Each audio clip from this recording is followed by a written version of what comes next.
इस्लाम में जो मौलाना को विरासत में मिला उसमें वो तब्दीली चाहते थे। और एक वक्त उनका ऐसा गुजरा जिसमें उन्होंने मजहब को ही छोड़ दिया, क्योंकि वो इतने फ्रस्ट्रेट हुए कि ये क्या है। 17 महीने, खासतौर से मौलाना ने खुद ही लिखा है, 17 मंथ्स, 17 महीने वो मजहब से दूर रहे। सर सैयद के वो बहुत ज्यादा क्रिटिकल हो गए थे, और सर सैयद ही नहीं, पूरे अलीगढ़ मूवमेंट के ही क्रिटिकल हो गए थे। ऐसा है कि तो वो किस वजह से हुआ? उसमें सर सैयद नहीं है, उस पीरियड में सर सैयद नहीं। सर सैयद तो 1898 में तो दखल ही हो गया ना। लेकिन सर सैयद को लेकर भी वो क्रिटिकल तो थे। सर सैयद को लेकर क्रिटिकल वो थे जब उन्होंने, सर सैयद ने ये कोशिश की कहने की कि भाई कांग्रेस से दूर रहिए। वही वो पॉलिटिकल मुद्दा था। मैं नहीं समझता हूँ कि मौलाना वाज अ फेलियर, ये मौलाना failed. Maulana succeeded in keeping a large number of Muslims as part of India. He convinced a large number of people to accept India as their home, which it was. Pakistan में लोग कम गए, हिंदुस्तान में ज्यादा रहे उस वक्त भी।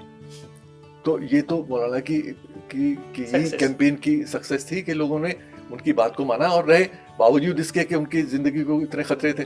देखिए, हिंदुस्तान का जो पार्टीशन है 1947 में नहीं हुआ, पहला एक्सपेरिमेंट 1905 में हुआ जब बंगाल को धर्म के नाम पर बांटा गया।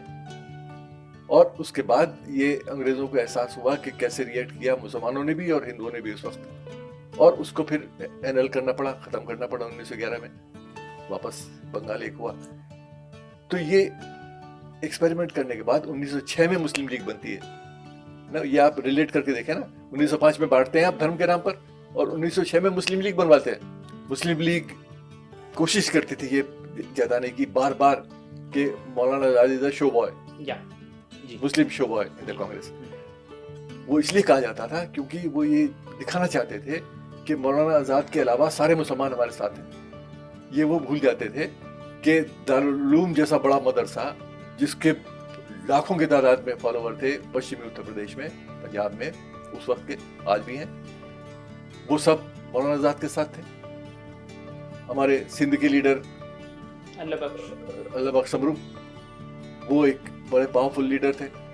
1940 में एरआर पार्टी तो थी ही, खाकसार भी मुस्लिम लीग के खिलाफ थे। खाकसार आपको सब पूरा रिकॉर्डेड हिस्ट्री है। तो मुस्लिम लीग का ये क्लेम कि वो ही सब मुसलमानों के ठेकेदार हैं, ये उस वक्त भी लोगों ने प्रूव किया गलत था।